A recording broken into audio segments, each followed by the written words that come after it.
Partimos para a análise deste e outros temas aqui no Fecho de Contas, com a ajuda de Diogo Oliveira e Leonardo Espírito Santo. Muito boa tarde aos dois. Diogo, começava por si e que uma explicação a estas quedas que marcaram o mercado ontem, depois de Mário Draghi ter falado. Boa tarde.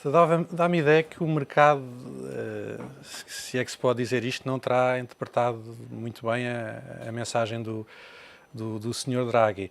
Ou então diria que, por mais estranho que possa parecer, quis, de certa forma, pressionar o BCE a fazer mais. Portanto, há uma série de formas de dar a volta à situação. Uma delas nomeadamente, aumentar a intervenção do Banco Central Europeu, e outras, como têm sido feitos os alertas do Mário Draghi, os governos, enfim, fazerem reformas estruturais mais evidentes ou utilizarem políticas de crescimento mais fortes, ou pelo menos com uma maior abrangência. E dá-me ideia que, como as duas opções são difíceis de implementar, o mercado parece que ontem ou interpretou mal, ou em parte interpretou mal, ou por outro lado está a pressionar cada vez mais o BCE para fazer mais do que aquilo que fez. Tem feito até agora. Leonardo, o que também se questiona é se já houve efetivamente tempo para aquilo que foi anunciado pelo BCE produzir de facto efeitos na economia, até porque aquilo que também conhecemos ontem foi o calendário de implementação das medidas que já tinham sido anunciadas, ou seja, nesta altura o mercado ainda não sentiu sequer os benefícios do primeiro pacote.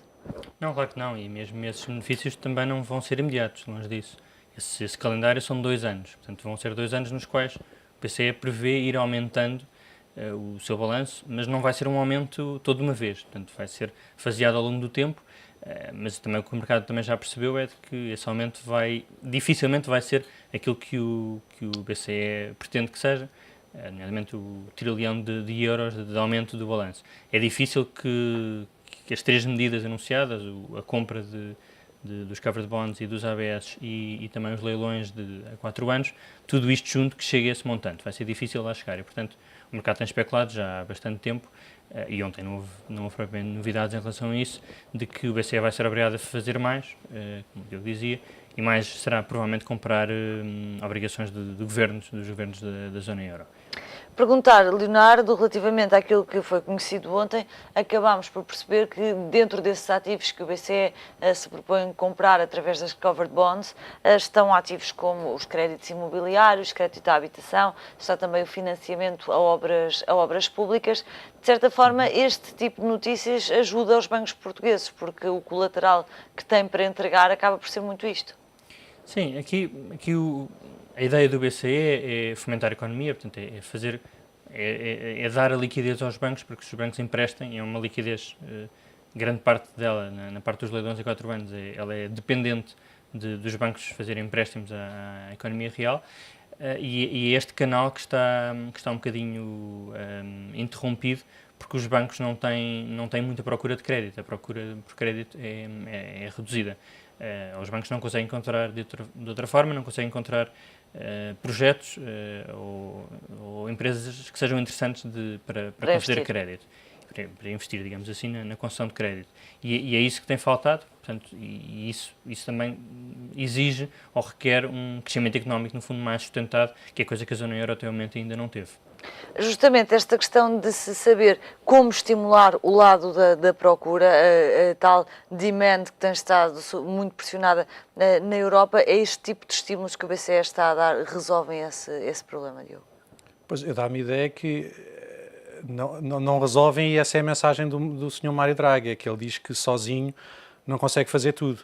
E aponta alguns alertas, não é? Como aqueles dois que eu dizia inicialmente, e no fundo o BCE, e tem sofrido algumas críticas justamente por no fundo ele sente-se um pouco com o peso todo da responsabilidade em cima dos ombros, mas no fundo as mensagens que ele tem feito no fundo é porque sozinho não vai conseguir fazer tudo.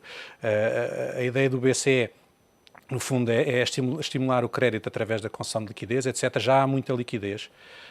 O crédito tem vindo marginalmente a aumentar, mas não naquela proporção que se queria.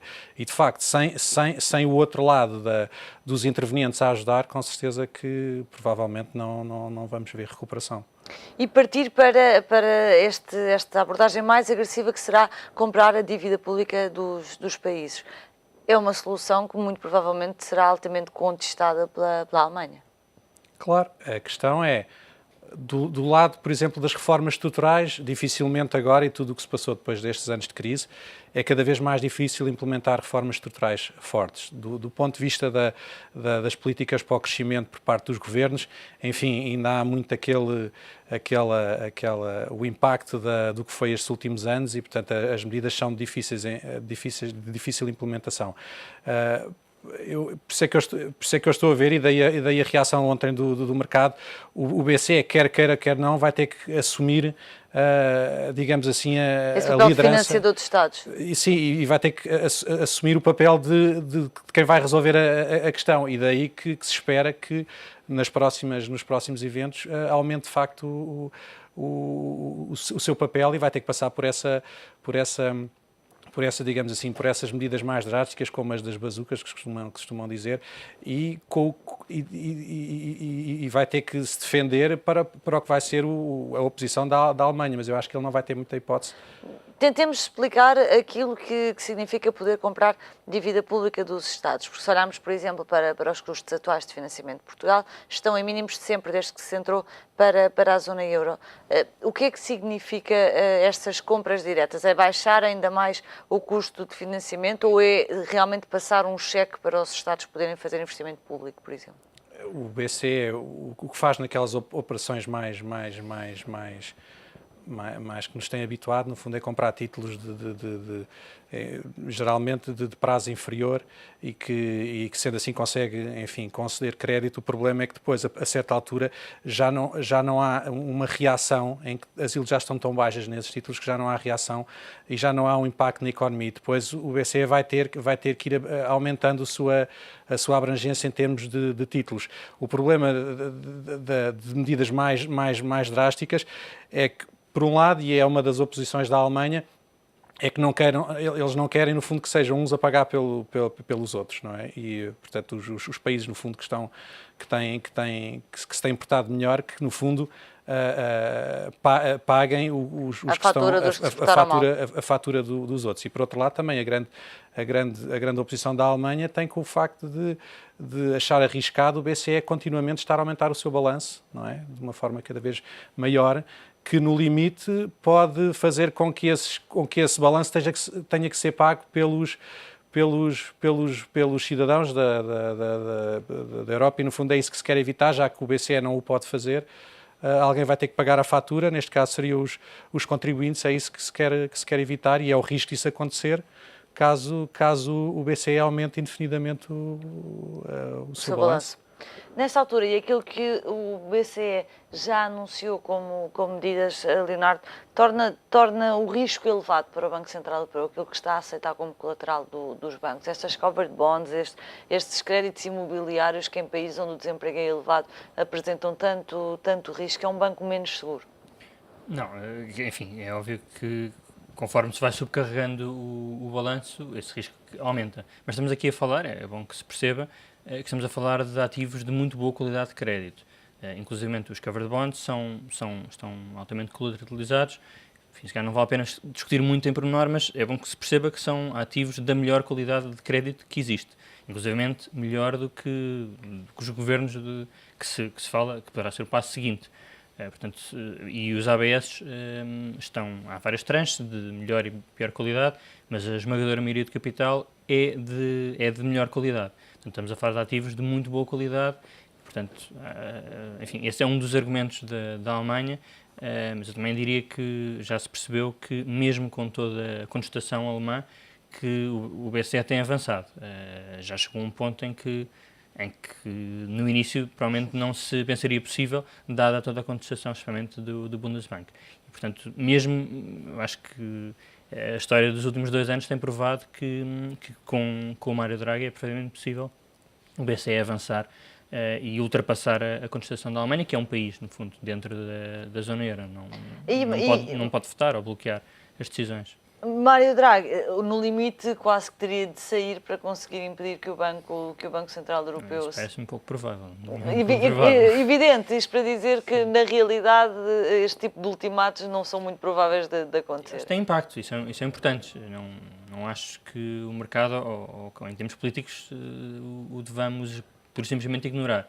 Mas não será, é óbvio que pode atrasar uma decisão do BCE, mas quando ela se tornar verdadeiramente inevitável, como já o foi no passado, acho que o BCE de Mário Draghi avança.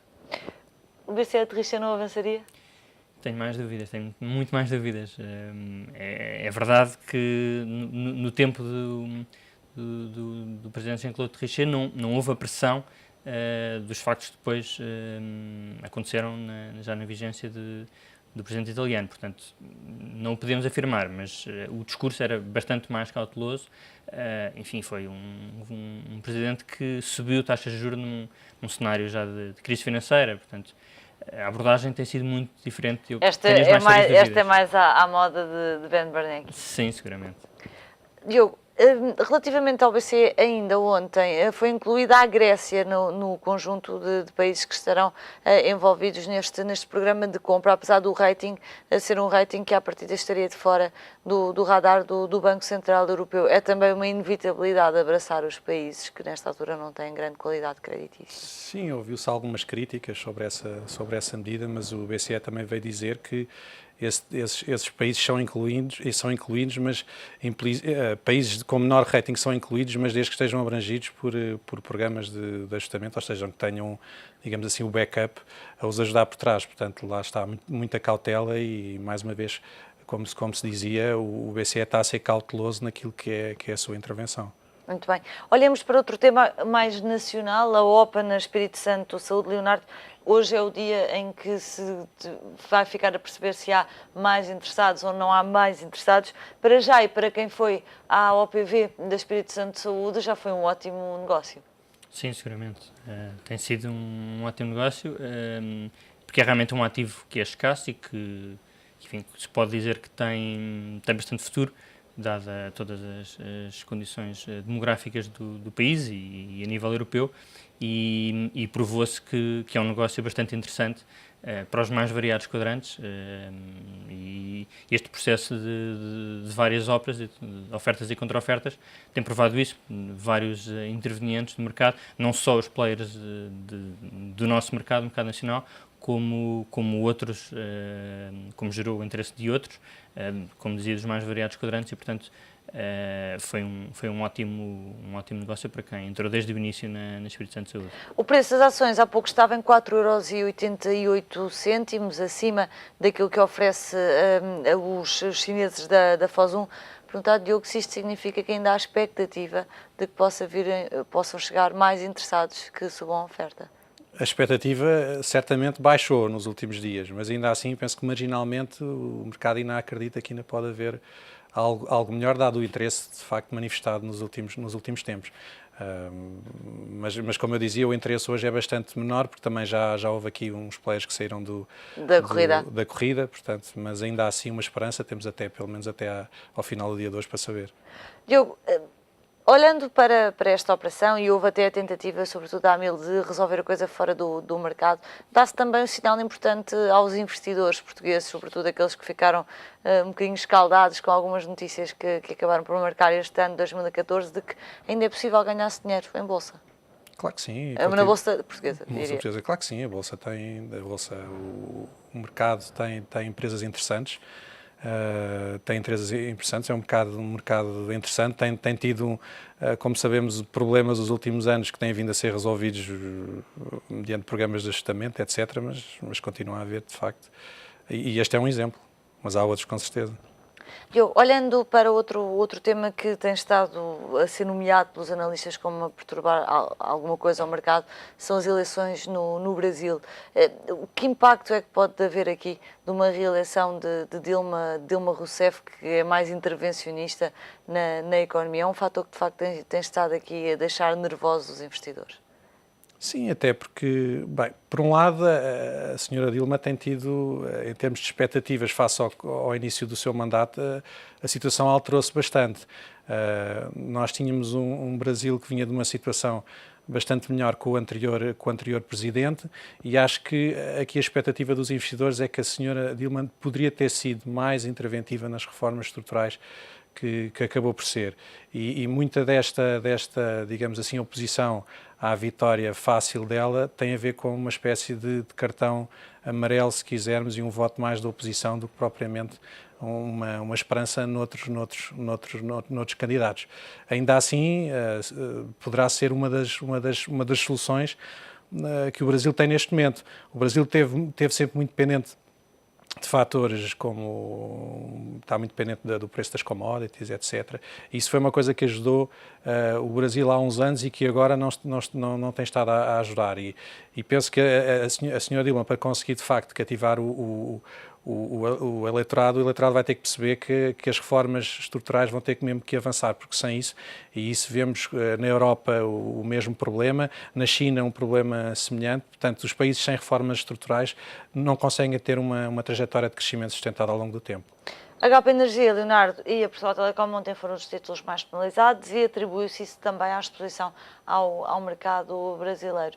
Isso pode ser um fator que vai pesar sobre estes títulos ou é só este efeito pré-eleições? Bem, provavelmente também já beneficiaram do movimento inverso quando houve o efeito de Marina Silva que ganhou uma preponderância surpreendente na altura nas sondagens. Também se deu o inverso e houve um impacto muito forte agora desta recuperação da Dilma Rousseff nas sondagens, e houve um impacto muito forte, como dizia, não só nas ações, no mercado brasileiro, como também, e sobretudo no real, que impacta as empresas portuguesas que operam no Brasil e que têm resultados que vêm do Brasil e, portanto, têm reais. O mercado vê, de uma forma correta ou não, mas vê a Dilma Rousseff como alguém com uma menor responsabilidade na política fiscal, e isso tem-se visto também nos últimos números de coleta de impostos e do déficit, que basicamente vai ficar bastante aquém dos objetivos do ano, basicamente pela despesa pública que começou a acelerar demasiado em vésperas eleitorais. Claro. E há a questão das reformas estruturais, que também não é garantido que os outros dois candidatos consigam melhores, enfim, que sejam melhores. Não há essa garantia, mas há essa esperança, havia essa esperança, isso.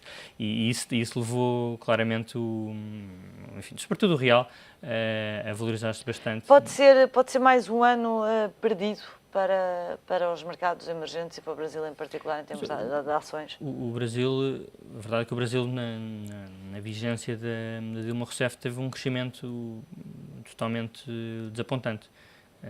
Entre o acumulado nestes 4 anos é pouco superior a 1,5%, que é bastante baixo. Inclusivamente no início do ano o Brasil estava em recessão técnica. Portanto, pode-se dizer já que estes 4 anos, acho um bocadinho puxado dizer-se que foram anos perdidos no Brasil, mas ficaram seguramente muito aquém daquilo que se poderia esperar no início da legislatura. Nós temos muito obrigada pela vossa presença no Fecho de Contas. O comentário de Leonardo, do Espírito Santo e Diogo Oliveira aos temas que dominaram a semana.